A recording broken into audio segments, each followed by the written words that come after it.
Salam, bu gün sizlərə göyərçin yuvası nəzəriyyəsi olaraq bilinən Drexling nəzəriyyəsini izah.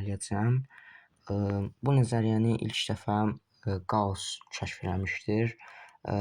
Alman alimi bir dəfə atası ilə meşədə gəzir və atasına deyir ki,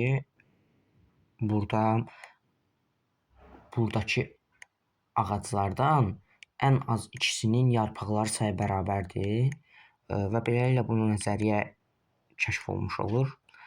Belə ki, fərz eləyək ki, n dənə göyərçin yuvamız var və n üstəgəlsin bir dənə də göyərçin var. O halda n üstəgəlsin bir dənə göyərçin, bu n yuvada ən az iki dənəsi eyni yuvada qalmalıdır. Çünki n dənə yuva var. Bunu belə izah eləmək olar. Ən pis halda hamısı başqa-başqa otaqlarda qalacaq da. Onda yəni hamısı başqa-başqa otaqlarda qalsa, yəni n dənə yuva, n dənə sərçə, n dənə göyərçin bütün yuvalar sığmış olar. Amma bir dənə göyərçin qalar və bütün yuvalar dolu olduğundan gəlib o ən az birinin qaldığı otağa girər, yuvaya girər. İndi isə gəlin suallara başlayaq. İndi isə seçdiyim bir suala davam edək. Sualda deyir ki, ən az neçə nəfərlik bir qrupda ən az 3 nəfərin eyni fəsildə anadan olmuş olur. Belə ki, 3 nəfərlik bir qrup var. Bir neçə nəfərlik bir qrup var və ən az 3 nəfərin eyni fəsildə anadan olmasını istəyir və bilirik ki, bizim ümumilikdə, yəni bir ildə 4 fəslimiz var. 3 nəfərin eyni fəsildə anadan olması üçün 4 vurulsun 3 çıxılsın 1 3 nəfərin anadan olması üçün 4 vurulsun 3 çıxılsın 1 üstəgəlsin 1 olmalıdır. Çünki yəni baxın, bu 2 il deyil, deyək ki, 4 fəsildir. Fəsillər belə işarələyirəm. Qutularla işarələyirəm. 4 fəsil çəkdim. İndi bu fəsillərdə 2 nəfər deyək ki, ikisi anadan olub. Deyək ki, hamısının anadan olublar. Onda bunlar 3 dənə olmuş oldu. Yəni 3 çıxılsın 1 qədər hamısı anadan olur. Yəni bir dənə ora boş yer lazımdır da. Onun üçün də üstünə 1 əlavə eləyirik. Yəni 4 vurulsun 2 üstəgəlsin 1, hansı ki bu da 9 eləyir. Növbəti sualla davam edək. Növbəti sualımızda deyir ki, içində 15 sarı, 10 mavi və 8 qırmızı top olan bir torbadan rastgele bir miqdar top götürülür və götürülən topların ən az 6-sının qırmızı, ən az yazması yəqin ki, ən az 3-ünün sarı və ən az 4-ünün mavi olmasını zəmanət vermək üçün ən az neçə top götürülməlidir? İndi gəlin ən pis halı fikirləşək. Gəlin təsəvvür eləyək ki, hamısını açsın və 5 dənə qırmızı çıxdı. Sonra hamısını açsın və 2 dənə sarı çıxdı.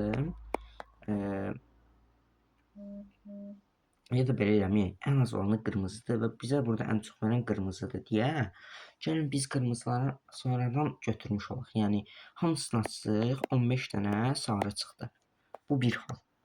Sonra ikinci halda hamısı mavi olması üçün hamısını açdıq, 10 çıxdı. Yəni açdıq, hamısı mavi çıxdı və burada da açdıq, nəhayət bizə burada 6 dənəsi çıxdı və şərtimiz ödəndi. Onda bunları cəmləyirik. 25, 31 eləyir bu da. Bunu tapmağın daha asan bir yolunu deyim sizə.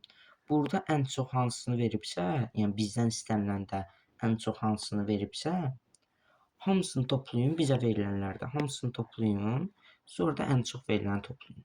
Məsələn, deyək ki, 20 dənə qırmızı var, 13 dənə ağ var, 43 dənə də yaşıl var. Bizdən istədiyi də olsun 8 dənə qırmızı,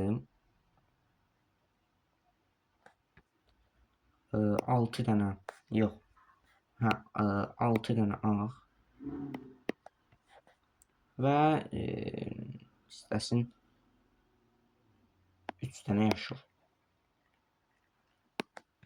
Burada indi ən çox olan qırmızı deyə 43 ilə 13 toplayacaq. Bir də 8-i toplayacaq. 43 üstə gəlsin 13, 56. 56 üstə gəlsin 8-də. Deməli, bizə verir 64-ü. Növbəti sualla davam edək. Matematikdəndir. Belə ki, 1-dən 120-yə qədər olan ədədlərdən ən çox neçə ədəd seçilməlidir ki, ən az ikisinin əkobu ən az ikisinin ortaq böləni olmasın. Yəni, bunlar qarşılıqlı sadə olmalıdır istənilir. Onda ən çox neçə dənə seçilməlidir? Onda gəlin ikiləri ataq. Yəni, cütləri bir qırağa ayıraq. Yəni, yalnız bir dənə cüt götürə bilərik. Yalnız bir dənə cüt ədəd götürmə haqqımız var. Gəlin onu 2-dən yana istifadə edək. Bir cüt ədədini bir dənə buradan. 1 həmişə götürə bilərik onsuz. 3 həmişə götürə bilərik. Yəni 3 ədədi üzrsən, yəni 1 eləyir bu da. Yəni burada bizdən ümumi olaraq gəlin 120-ni götürək və 120 ən böyük ədəd onu deyirəm də və 120 ilə qarşılıqlı sadə olan ədədləri götürsək, onların əbobları olmayacaq. Əboblar 1-ə bərabər olacaq. Yəni 120 ən böyük ədəd deyə onunla qarşılıqlı sadə olan ədədlərin sayı daha çox olacaq sözsüz ki deyə.